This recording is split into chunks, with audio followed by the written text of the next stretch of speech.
Hello there. Ah, our camera is over here. Happy Saturday. Let's get to practice, right? Been a very interesting week in terms of training, growing, all all things related on training. So I wanted to discuss because it's been if you train, I'm gonna say at uh, probably five times a week or 4 times a week. One of the things that I found that it's really important is to recover. And the way to recover is most likely not to do very extreme and intense sessions. The way to recover is to do light training. I'm gonna work on a flow with the flow rope. I think it's now a thread or something like that. But if you have questions, put them on the thread, put them on the comments. I will definitely reach out. The idea is that we go into something like a zone 4 or a zone 5 while doing movement. Okay, I'll be using the two hands. I want to learn how to do a dragon flow, but so just think about these as you're jogging out there. So two hands. If you're able to jog, that's good. I think there's always the need to have some kind of exertion. What and I use what I mean is when you want to let me put my thoughts together.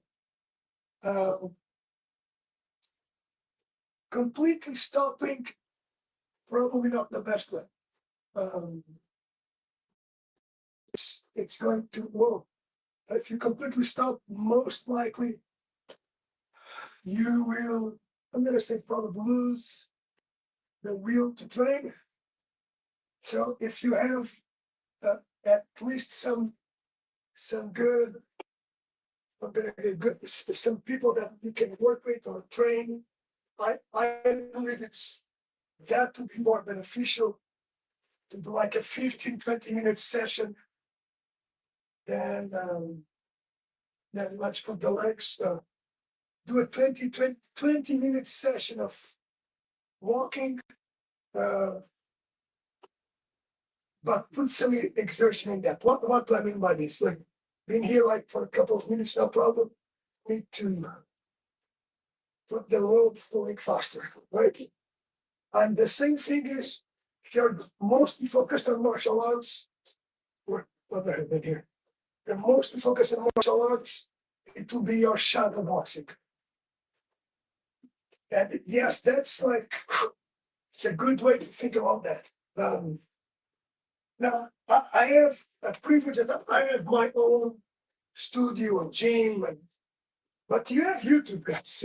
There's a lot of good things on YouTube. To be fair, like how do I learn rope flow? Well, first, how do I learn many things? Even these days in martial arts, I connect to people that are good in martial arts, and I see their videos. I train with them, reach them out, and that just helps. Right?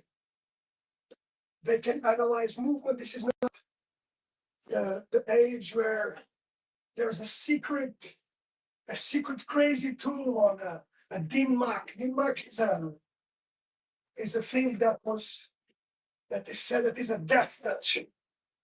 In the martial arts, there is a lot of, I'm going to say, ideas of, I think what I mean by this, by default, the technique, if you see John Danaher videos and other folks, a technique is someone that has found something tremendously efficient, most likely tested for him, or for sure tested for him, and it's now better. So better than you trying it by yourself and doing it alone. So a technique is a definition in time, at the same time because it changes. A technique like a jab, a cross, a hook, a choke, a pin, how to get there. It's something that we say over time, this thing works better than any other approach. So let's get it standardized. Um, if you do that, if you stop training those things, then I don't think you'll have the benefit. You'll have the benefit of learning in a continued way. On the other hand, there are also plateaus of performance. That's a tricky thing. So to our point, lightweight exercise helps bringing back restoration, bringing back better will to do things. What do I do for me? For example, today, I'll tell you today. We went out yesterday night, and we have a very good place in here in Morris. It's very friendly, and me and my wife like to go out. We have this method to go out once a week. Okay, I call it method because I also call it the marriage savior. Okay, why? Because if you go out and if you don't go out with the people that you love, that connect, you are bad. Things are not going to go well for you if you don't take care of them. That's just the reality. On the other hand, if you don't take care of yourself, things will go wrong for you. And that's what we are talking about. That's a lot of what we're doing here is finding the right plan for people to take care of themselves through martial arts. In this case, for Krav Maga and the self-defense. Okay. Yes, I'm also trained in karate, and I do love BJJ. I think it's phenomenal, the idea of being able to use less weight and use leverage, but I'm very much keen, I think that's the expression that I'm looking for in here on striking. Striking just changes the whole game. Striking changes completely the whole game. If you're able to kick, well, now we try to kick with the rope. But you're able to kick, hit with the hands, hit with the elbows, that just changes a lot of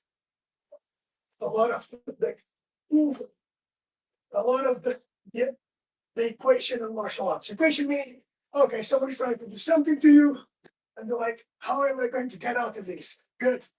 I'll tell you how. High. Push, hit, fall. That's definitely going to help. So let's try to do some balance over here. One leg. And where do I see these?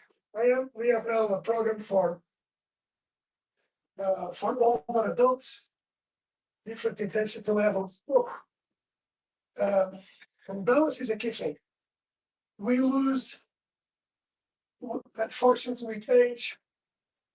Man, that was good on the leg. With age, we start losing balance, start losing body mass. You know that, right? Now, the question is what do you do about that?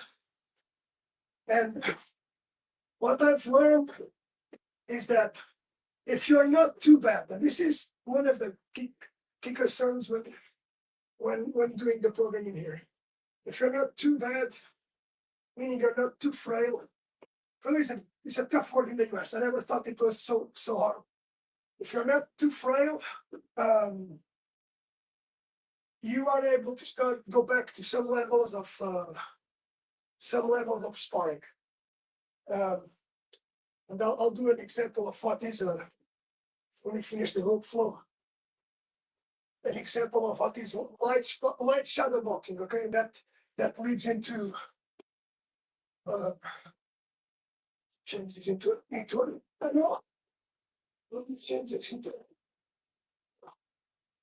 changes into a underground. So light sparring for older adults has many benefits. Okay, many benefits. What do I mean by that? The reactivity part, that thing that means when someone throws something at you, are able to grab it. That thing, older adults need it.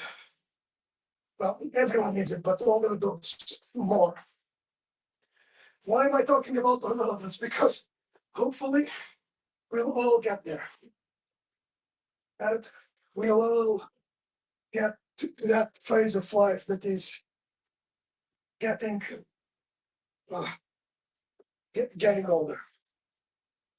Okay, let's go back to figure eights.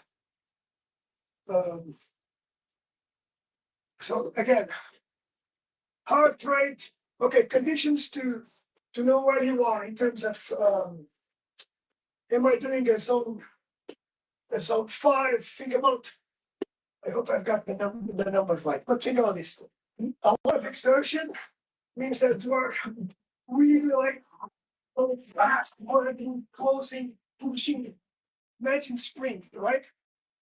Imagine the sprint 100 meters in the Olympic Games. Okay, that's a good example of power and speed. Really good example. Up to 400 meters. Okay.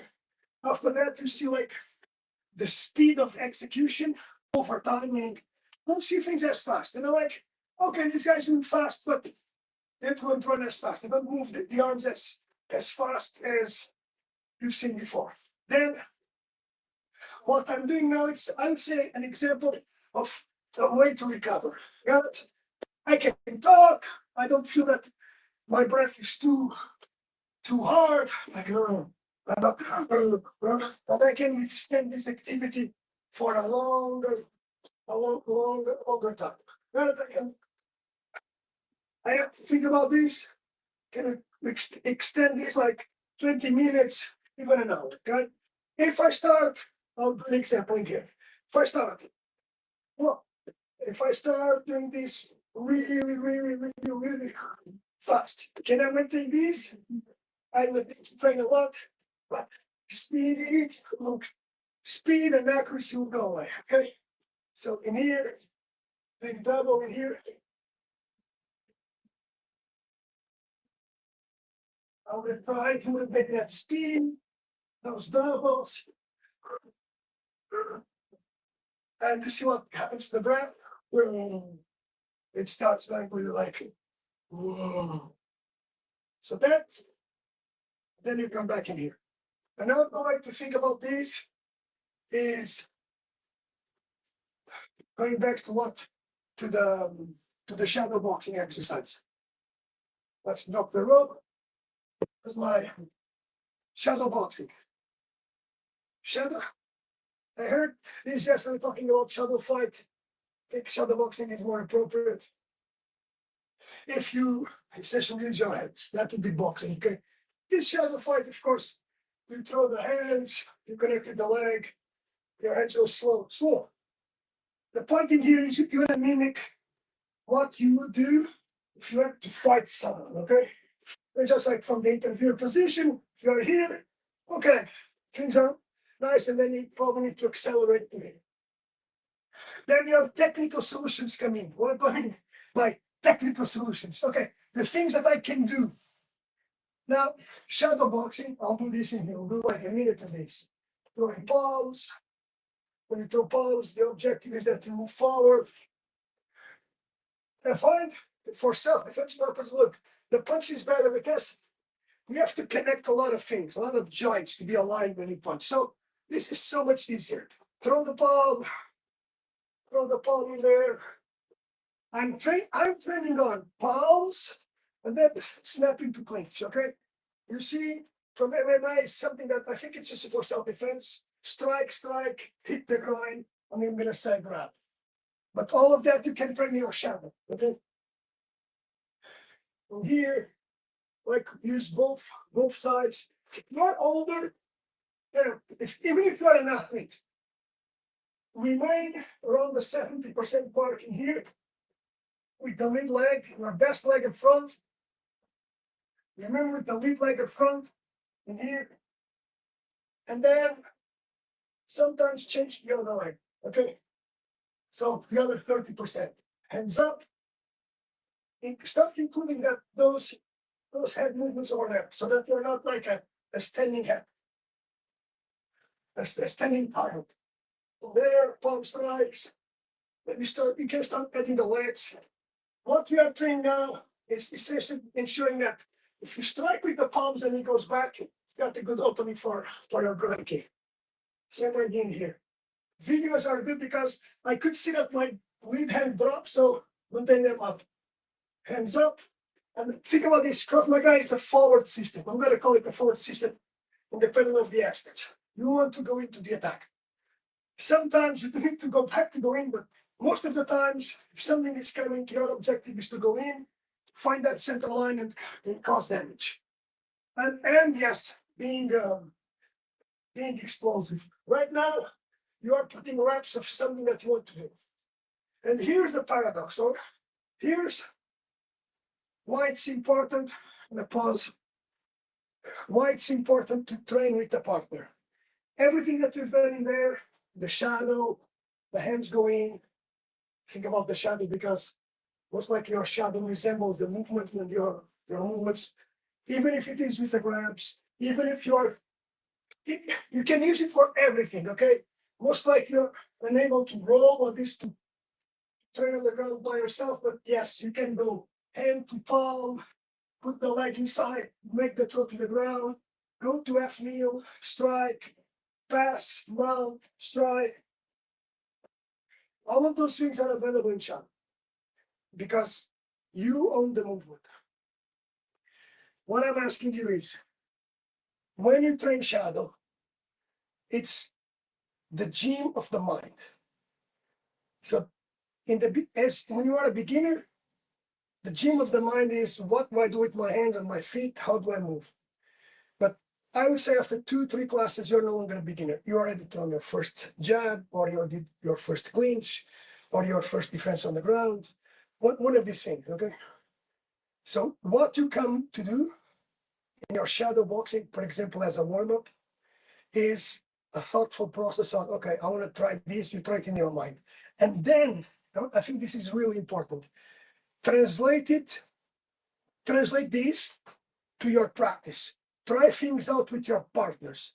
And what I see, like I see this a lot of times. And even for myself, we train jab, cross, and hook, probably the most known combo in boxing history, and it suddenly doesn't work. The person is in front of you, you just resort to a jab. Or we train exits to the side, and you throw a jab, and you still stay in front of him. So it's really important to bring the practice of whatever is in your mind, and then, of course, in your shadow boxing, light intensity. We talked about light intensity, going back again. You don't need, today, the topic is light intensity. You can do shadow boxing. You can go in here, all power now. Yes, but I'm thinking about recovery. Got it? Recovery is done with these light rounds, sometimes pulling up the heart rate, and then relaxing down. Okay. So that's recovery. We're talking about recovery with technique, using the particular thing of shadow boxing, or that case I use the rope for the first minutes. Now that you have that tool, you need to bring that tool into practice, because although in your head your timing might be right, timing is, I see something, now I tell myself to do something else. I see a jab, I see a grab, okay, now it's time to do this. Your timing, if it doesn't get worked, stops working. Yes, you could have a really good understanding because you've done it many, many years, fine. I've seen for myself, I can only speak for myself, that I still remain the timing, but I still remain the timing in my head. But if you don't practice it against other opponents and other people, if you don't practice it, you lose it. The other thing are the effects, the well-known effects of age in the brain and in the muscles. Not only in the muscles, yeah, but in terms of specific reduction of type 2 fibers, the ones that make you fast, the ones that you see that like the sprinters have. Those, if you don't work them, to exist. Okay. If you don't feed yourself for them to exist, you lose them. And if you lose them, you're unable to react. All your brain is like, oh, I know how to do that. So those are things that come with the need for practice. Maybe very, very clear on that. If you don't practice, if you move, if your martial art is only, I'm gonna say only kata. Kata is good, okay? Kata is a, or katas, or kata. Kata is a codified way to do movements. It comes from karate, okay? That thing, that dimension of your practice, doing it alone, needs to be complemented or needs to be as focused better your ability to perform to when you fight, when you do your sparring games, your fighting games, they need to exist and they need to help each other. Okay. What's the rationale for each one of them? I think it mostly has to do with injury. You cannot spar all the time. It's very, very complex. You can get injured. So either you spar at the lower level, that's probably the best way. Or I put some good sessions of sparring, something, and I put good sessions of recovery with lighter sparring and also shadow boxing. The other thing is that you might not have a partner, guys. You are listening in, social media, you might not have a partner. And the moment that you find a partner, you should have some kind of work already done. So there's a lot of things that we can do with the AI agents and with video. We do extensive video content on there. So if you enjoyed this content and if you have questions, cool. If you do have questions, do reach out. I'll do my best to answer them as we go along. I hope you enjoyed today. Hit that subscribe button if you see it. If you don't see the subscribe button, put a comment out there. It does help a lot the team over here. Yes, by the way, we are running, in this case, a 28 days challenge. I'm also part of it today. This was my 10 minutes where I need to touch on things that I got potentially other tasks to do, but I wanted to get this done, but also reach out to you guys. So like, do it every day. It's just like phenomenal. Okay. Enjoy. See you tomorrow.